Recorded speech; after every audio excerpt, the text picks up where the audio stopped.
Algérie, la réunion d'Oran sur la paix et la sécurité, un échec retentissant.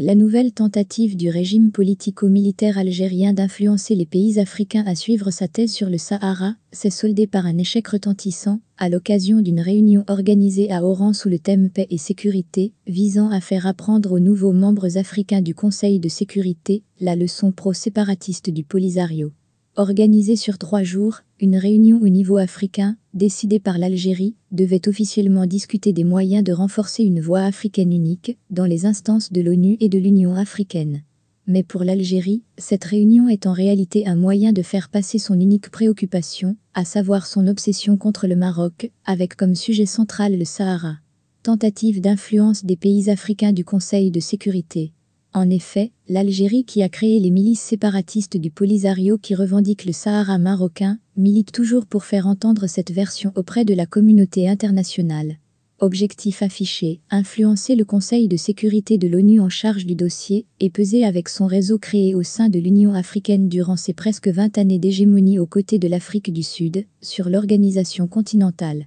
Dans sa stratégie, Alger joue sur 2 tableaux. D'un côté, elle tente de torpiller les résolutions du Conseil de sécurité, notamment avec l'aide de son allié la Russie qui lui vend des armes, et d'un autre, tente de faire récupérer le dossier par l'Union africaine, où son influence est incontestable depuis 19 ans, en l'absence du royaume. C'est d'ailleurs sous son impulsion que lorsque l'Organisation de l'Unité africaine s'est transformée en Union africaine en 2002, a fait admettre le milice du Polisario en tant que membre. C'est ainsi que cette réunion a été organisée à Oran sur la paix et la sécurité en Afrique vise essentiellement à influencer les États africains membres du Conseil de sécurité en les exhortant à parler à accorder leur violon. Nous pensons qu'il y a encore plus de place pour l'amélioration, pour atteindre notre objectif commun d'une Afrique parlant d'une seule voix capable d'influencer le processus décisionnel au sein du Conseil de sécurité de l'ONU, a en ce sens déclaré le chef de la diplomatie algérienne, Rantan Lamamra, lors de cette réunion. En amont de cette rencontre, le ministère algérien des Affaires étrangères a annoncé sans le citer clairement l'objectif, en soulignant la nécessité de coordination et la coopération entre les pays africains membres du Conseil de sécurité de l'ONU et les autres membres de l'Union africaine, dans le but de faire entendre la voix de l'Afrique au sein du Conseil de sécurité, concernant les questions de paix et de sécurité.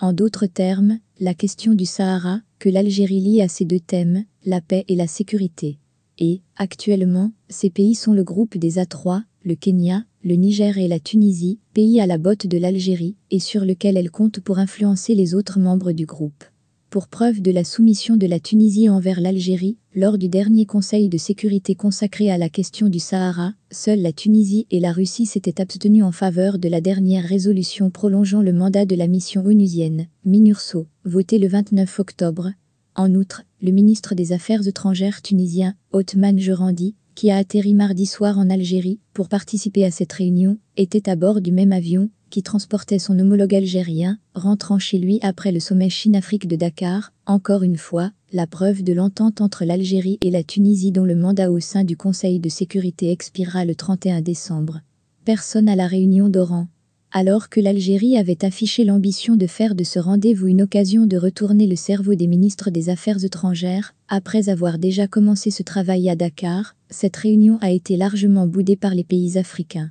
Seul, Othman Jerandi, le ministre tchadien des Affaires étrangères, Cherif Mahamazon, le ministre des Affaires étrangères d'Angola, Antonio Titi, et le ministre des Affaires étrangères d'Éthiopie, Demek Mekonnen Hassan, ont représenté leur pays à cette conférence. L'Algérie tablait sur une plus grande représentativité des pays africains, et surtout celle des ministres des pays membres du Conseil de paix et de sécurité de l'Union africaine, mais elle a surtout brillé par les absences, notamment des pays visés par cette invitation Kenya, A3, le Ghana. Par ailleurs, le commissaire de l'Union africaine aux affaires politiques, à la paix et à la sécurité, Bankola Dewey, qui était en déplacement à Rabat, le 16 novembre a également jugé inutile de se déplacer à Oran, et a seulement envoyé un message lu en son nom. Enfin, le président de la Commission de l'Union africaine, Moussa Faki, dont la présence était très attendue n'a pas donné suite à l'invitation d'Alger. L'Algérie ne compte pas s'arrêter dans son ambition d'influencer le Conseil de sécurité de l'ONU et les pays membres de l'Union africaine. En 2024-2025, le pays va siéger au Conseil de sécurité de l'ONU, a annoncé Rantan Lamamra, en exprimant la gratitude de l'Algérie aux membres de l'Union africaine